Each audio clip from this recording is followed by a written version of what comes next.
किती वेळा सांगितलं, आमच्या वाड्यात पाऊल ठेवायचं नाही.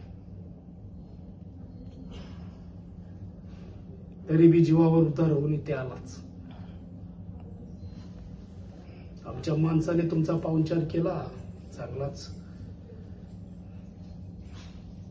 तुम्हाला 10 वेळा सांगून सुद्धा जर तुम्ही ऐकत नसाल तर तंगड तर तुटणारच ना.